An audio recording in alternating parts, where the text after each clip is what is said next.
Zhao gasped beside me.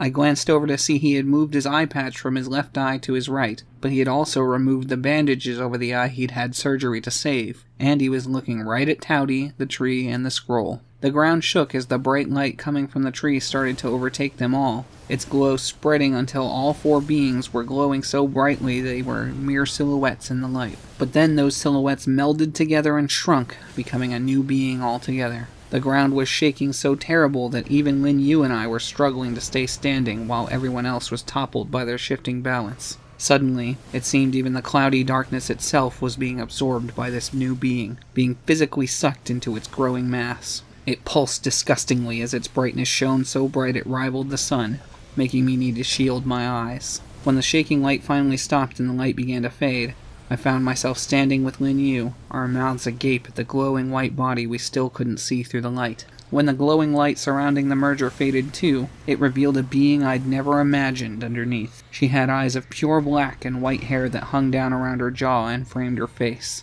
and she wore a stone mask not too dissimilar to Towdy's, though with smaller horns. Her skin was dark red, and she had a single, fleshy, twisted horn coming from the right side of her forehead that pointed straight up. She only stood up to my waist and wore nothing at all, her human-like body left naked by the merging of disjointed beings. Her chest was flat like a young boy's, but she had wide, curved hips, and her hands and feet were hooves that angled outward and split apart into odd, finger-like appendages. "Finally, our plan worked, Lai," she said with an almost vicious undertone. "Mother?" Liu asked, fright and confusion in his eyes. The new being smiled at Liu and simply nodded. Lin Yu looked as though she hadn't recognized her mother as of yet, but this exchange seemed to make her reconsider as she looked back to her with surprise. Lai had been holding on to Lin Yu's shawl to keep from being blown away, but stepped up to speak with his late wife.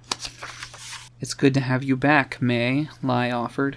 "Yes, and now that I've got a body that can avenge our daughter, Lin Yu, give me your light," May asked. Lin Yu was taken aback. "You want me to give you my shining resolve?" she asked, deeply upset. Her mother responded by merely holding out her hand. From her pocket, she pulled out a glowing golden orb that shined bright like the morning sun. "But I earned this, with my own strength. I followed our creed."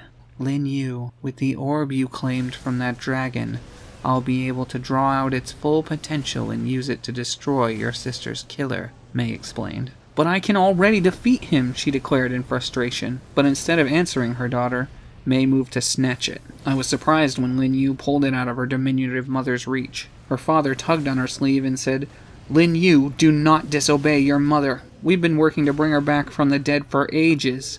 You will not stand in the way of our plan."